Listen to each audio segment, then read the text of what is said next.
Hello दोस्तों, अगर आप चाहते हैं कि मैं ऐसी ही कहानियाँ लाते रहूं तो प्लीज़ इस चैनल को सब्सक्राइब करें और अपने दोस्तों को भी बताएं इसके बारे में। I need all your help and support. ये कहानी पुणे महाराष्ट्र की है।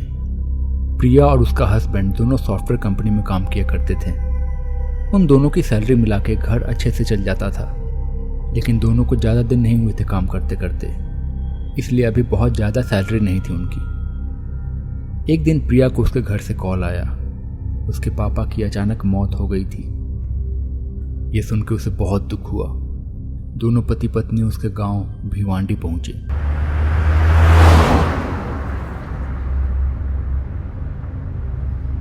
वहां जाने के बाद सारा क्रियाक्रम हुआ और घर शांत हो गया।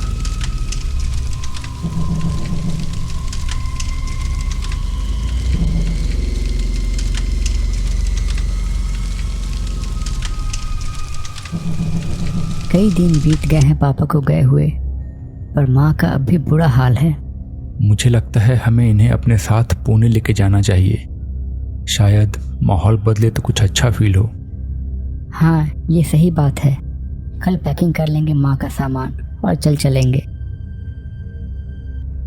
ये पापा का ऑफिस था। यहाँ पे वो अपनी हॉबीज का सामान रखा करते थे। एक बार यहाँ भी देख लूँ, शायद माँ को उनका कोई सामान अच्छा लगे।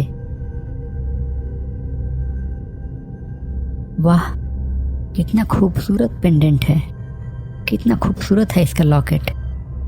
पर पापा के पास कैसे? कितना अच्छा लग रहा है ये मुझ पे। इसे रख लेती हूँ, पापा की निशानी है ये।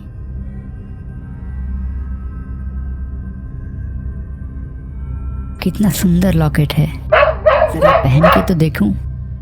ओहो, ये कुत्ते भी ना, ये कुत्ते कितना परेशान करते हैं। ये सब के सब मर क्यों नहीं जाते?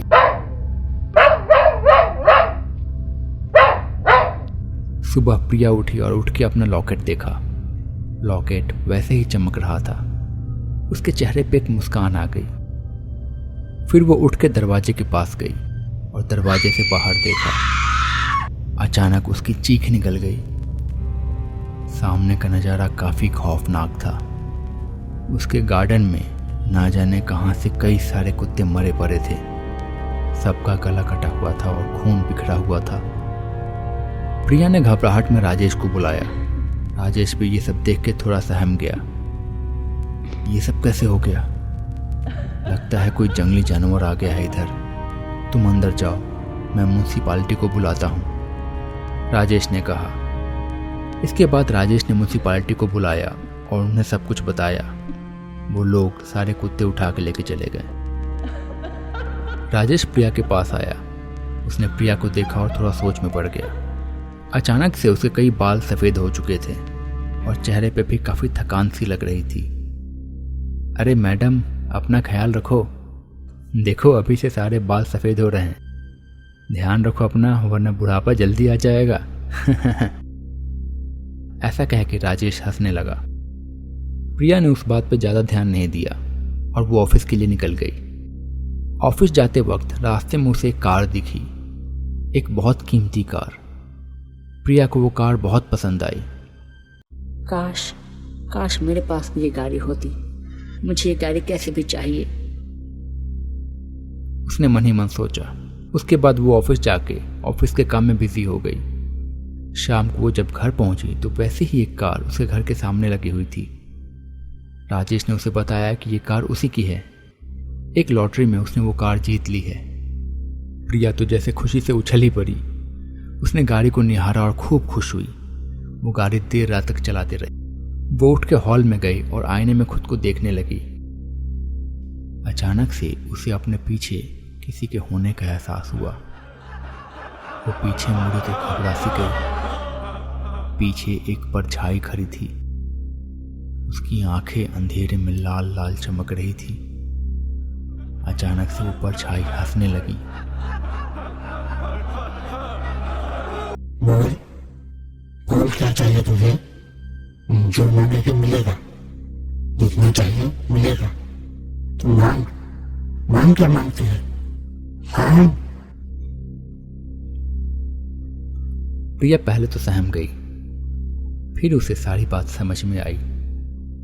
उसकी आंखों में एक अजीब सी चमक आ गई। मुझे मुझे मेरे ऑफिस का बॉस बनना है। प्रिया ने धीरे से कहा। वो परछाई प्रिया की ओर देखती रही और फिर हंसने लगी और गायब हो गई। अगले दिन जब प्रिया ऑफिस पहुंची तो सब उसे देख के सैल्यूट कर रहे थे। उसे बात समझ में नहीं आई। फिर उसकी कलीग ने बताया कि उसके बॉस की कल रात को ही हार्ट अटैक से मौत हो गई है और कंपनी के डायरेक्टर ने उसे नया बॉस बना दिया है। प्रिया को सारी बात समझ में आ चुकी थी। उसके चेहरे पे फिर से एक अजीब सी मुस्कान आ गई। प्रिया शाम को घर पहुंची। उसने राजेश को सब कुछ बताया कि कैसे उसका प्रमोशन हो गया, पर उसने लॉकेट की बात नहीं बताई। प्रिया की हालत उसकी मां ने देखी और देखते ही सोच में पड़ गई। उसे शायद कुछ पता था कि प्रिया के साथ ऐसा क्यों हो रहा है और क्या हो रहा है। वो प्रिया के पास गई और उसने प्रिया को समझाया। बेटी, तूने भी ये लॉकेट पहन लिया? तुझे पता नहीं ये लॉकेट श्रापित है? तेरे पापा का भी उनके अंतिम दिनों में यही हाल था। वो भी ऐसे ही अचानक से बहुत ज़्यादा बीमार पड़ गए और इससे पहले कि मैं कुछ समझ पाती, कुछ कर पाती, उनकी लाश उनके कमरे से मिली। इस लॉकेट में कोई तो राज छुपा है। ये लॉकेट बहुत कुछ देता है, पर इसके बदले बहुत कुछ ले भी लेता है ये। प्रिया अपनी माँ की बात सुन के सोच में पड़ गई। माँ, तुम ठीक कह रही हो। हर बार जब इस लॉकेट से कुछ मांगती हूँ तो मिल तो जाती है वो चीज़ मुझे, पर उसके बाद मुझे बहुत ही कमज़ोरी महसूस होती है और मैं बीमार पड़ जाती हूँ। कुछ तो है इस लॉकेट में। मैं आज ही इसे निकाल के फेंक दूंगी और इसके आगे इसे कुछ भी नहीं मांगूंगी। प्रिया ने ऐसा कहा और उसके बाद वो लॉकेट निकालने गई। जैसे ही लॉकेट निकालने के लिए उसने हाथ लगाया, उसे एक जोरदार झटका लगा और ऐसा लगा जैसे उसके दिल में जोर का दर्द हुआ। उसने फिर से कोशिश की, पर फिर से उसे बहुत जोरदार झटका लगा। उसे समझ नहीं आ रहा था कि अब वो क्या करे। उसकी माँ ने बताया कि उसके पापा के पास कोई किताब थी और उनकी एक डायरी भी थी जिसमें वो सब कुछ लिखा करते थे। हो ना हो इसके बारे में भी उन्होंने कुछ लिखा जरूर होगा उस डायरी में। प्रिया ने वो बात सुनी और सोचने लगी। राजेश भी सोच में पड़ गया। फिर उन्होंने सोचा कि उस डायरी में ही कुछ न कुछ मिलेगा। शायद उस डायरी में ही मुसीबत से बचने का उपाय हो और वो डायरी उनके पुराने घर पे ही मिलेगी। वो तीनों उसी रात फिर से अपने पुराने घर पहुंचे। वहां पहुंच के वो लोग फिर से उसके पापा के कमरे में गए और वो डायरी ढूंढने लगे। कुछ देर ढूंढने के बाद उन्हें वो डायरी मिली। राजेश ने वो डायरी खोली। उस डायरी में प्रिया के पापा ने उस लॉकेट के बारे में सब कुछ लिखा था। मुझे नहीं पता मेरे साथ क्या होने वाला है आगे, पर अगर मुझे कुछ हो गया तो मैं चाहता हूं कि मेरे बाद मेरे लाल संदूक में रखा लॉकेट खत्म कर दिया जाए। ये लॉकेट श्रापित है। इसमें एक शैतान का वास है। ये शैतान लोगों को बहलाता फुसलाता है। ये उस इंसान की 4 इच्छाएं पूरी करता है और उन्हें जो चाहिए मांगने के लिए प्रेरित करता है, पर हर इच्छा के साथ वो इंसान कमजोर होते जाता है। कमजोर, बीमार और बूढ़ा। वो शैतान उस इंसान की आत्मा को धीरे धीरे निगलते जाता है और जैसे ही 4थी इच्छा पूरी होती है, वो शैतान उस इंसान को पूरा का पूरा निगल जाता है। जो भी इस डायरी को पढ़ रहा है वो उस लॉकेट से दूर रहे। उसे कभी भी ना पहने, वरना इससे बाहर निकल पाना बहुत मुश्किल हो जाता है, क्योंकि एक बार अगर पहन लिया वो लॉकेट तो वो लॉकेट उसे निकालने भी नहीं देता। अगर किसी ने वो लॉकेट पहन लिया तो वो लॉकेट को निकाल नहीं पाएगा और फिर फंसा का फंसा रह जाएगा।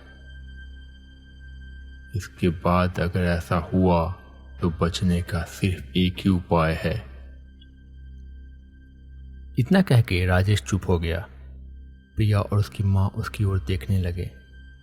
उन्होंने आगे पढ़ने को उसे कहा, पर राजेश ने आगे नहीं पढ़ा। प्रिया की माँ ने उससे वो डायरी ले ली और उसने पढ़ना शुरू किया। पढ़ते ही उसकी माँ ने थोड़ी देर सोचा और उसकी आंखों में आंसू झलक उठे। फिर उसने तुरंत प्रिया के गले की ओर हाथ बढ़ाया और उस चेन को तोड़ के फेंक दिया। पर जैसे ही उसकी माँ ने ऐसा किया, एक धुएं का बादल उठा और उसने प्रिया की माँ को घेर लिया। और फिर कुछ देर में प्रिया की माँ की चीखें सुनाई देने लगी।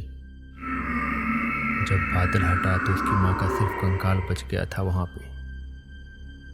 अगर कोई फिर भी इस लॉकेट को पहन ले तो फिर बचने का एक ही उपाय है कि कोई दूसरा उस लॉकेट को उसके गले से अलग करे। पर ऐसा करने का मतलब होगा कि वो अपनी जान बदले में देगा। प्रिया को अपने किए पे बहुत पछतावा हुआ। उसके कारण उसकी माँ को अपनी जान गंवानी पड़ी। पर उसकी माँ ने अपनी बेटी को बचाने के लिए एक पल भी नहीं सोचा और अपना बलिदान दे दिया। उसकी माँ का अंतिम संस्कार किया गया और प्रिया ने वो लॉकेट हमेशा के लिए उसी घर में दफन कर दिया। इसके बाद वो लोग पुणे वापस आ गए। प्रिया आज भी अपनी माँ को और उस रात को याद करके दुखी हो जाती है। शायद हर चीज की कीमत होती है, कभी छोटी तो कभी बहुत बड़ी। तो दोस्तों, कैसा लगा आपको ये वीडियो? अगर आपको ये वीडियो पसंद आया है तो प्लीज़ इसे लाइक करें और अपने दोस्तों के साथ शेयर करें। अगर पहली बार इस चैनल पर आए हैं तो इसे ज़रूर सब्सक्राइब कर लें और बेल आइकन दबा के ऑल पे कर लें। मैं मिलता हूँ बहुत जल्द अगली वीडियो के साथ। तब तक के लिए बाय बाय। अपना ख्याल रखें।